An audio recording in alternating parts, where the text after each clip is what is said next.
কেমন আছো তুমি আব্বি? ভালো আছি। ভালো আছো? কোথায় যাবা এখন? নামাজ পড়তে। কার সাথে? বাবার সাথে। পাপার সাথে নামাজ পড়তে যাবা? আমার মাই নামাজ পড়বে নি। বেবি যায় নামাজ আছে তো, ও আচ্ছা। যায় নামাজ নিয়ে যাবা? হ্যাঁ। আর তুমি কি বলবা, নামাজ পড়বা কিভাবে? এমনি কবে নামাজ নিয়মে আমার কাছে কিভাবে নামাজ পড়বা, কি বলবা? আল্লাহু আকবার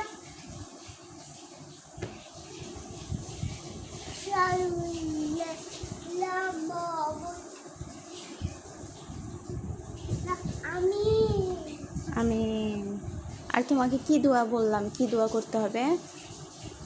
তুমি শিখে দাও।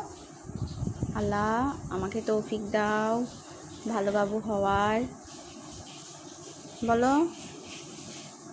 আমাকে হেদায়েত দাও। এটা এখানে রাখি। আচ্ছা, এখানে আমাকে সুস্থ রাখো।